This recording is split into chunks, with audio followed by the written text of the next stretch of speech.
বাইরের লিগে বাংলাদেশি ক্রিকেটারদের সুযোগ পাওয়া যেন থামছেই না। ইনজুরির মাঝে কোটি টাকায় আইএল টি-20তে খেলার সুসংবাদ পেলেন মুস্তাফিজুর রহমান।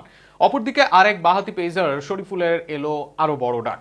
এবার কাউন্টি খেলারই প্রস্তাব পেলেন এই বাঁহাতি পেসার। দ্য 100-এ খেলার কথা ছিল প্রথমবারের মতো। জুড বেলিংহামের মতো তারকাদের সান্নিধ্যও পেতে পারতেন কাছ থেকে, তবে সুযোগ পেয়েও সেটা হয়নি ভাগ্যের জন্য। তা নিয়ে মুস্তাফিজের কোনো আফসোস নেই কারণ তিনি জানেন পরিশ্রম করলে আফসোস করতে হয় না। সফলতা এমনি আসে, বারবার আসে সুযোগও।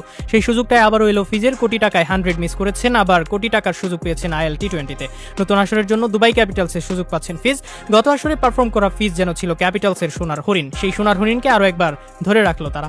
গত আসরে 8 ম্যাচে 15 উইকেট পান ফিজ, এভারেজ থাকে মাত্র 15। ইকোনমিও থাকে দারুণ। আসরের সেরা পান, সর্বোচ্চ উইকেট সংগ্রহের তালিকায় থাকেন।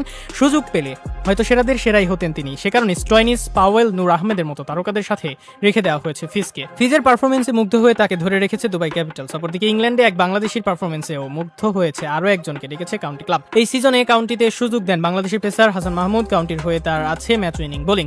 ওডিআই বা টেস্ট যেখানে সুযোগ পেয়েছেন মেলে ধরেছেন নিজেকে। সেই হাসানের পারফরমেন্সে মুগ্ধ হয়ে এবার বাংলাদেশ থেকে আরো এক পেসার নিচ্ছে কাউন্টি ক্লাব কেন্ট। মৌসুমের জন্য তাকে তারা ডেকে নিচ্ছে বাংলাদেশের বাঁহাতি পেসার শরীফুল ইসলামকে। এর আগে শুধুমাত্র লঙ্কা প্রিমিয়ার লিগে খেলা হয়েছিল শরীফুলের, সেখান থেকে কাউন্টির মতো জায়গায় সুযোগ পাওয়া বড় কিছু তার জন্য। যদি সব ঠিকঠাক থাকে ইংল্যান্ডে সেপ্টেম্বরে মাতাবেন শরীফুল। বাকিটা নির্ভর করবে তার ফিটনেস ও বোর্ডের এনওসির উপর। সব মিলিয়ে বাইরের লিগে চলছে বাংলাদেশিদের দাপট। কিছুদিন আগে এলপিএলে বেশ কয়েকজন বাংলাদেশি খেলেছেন, ফাইনালেও ছিলেন মোট 3 বাংলাদেশি। নুরুল হাসান সোহান প্রথমবার বাইরের লিগের ক্লাবে খেলে করেছেন শিরোপা অর্জন। এছাড়া এমএলএস, পিএসএল, এসএ বা বিগ ব্যাশ সবখানেই ডাক এসেছে বাংলাদেশিদের। ব্যতিক্রম হলো না ইংল্যান্ড বা দুবাইও। পারফরমেন্সের ধারা বজায় রেখে এই সুযোগও আরও নিয়মিত হোক বাংলাদেশের খেলোয়াড়দের, এটাই চাওয়া ভক্তদের।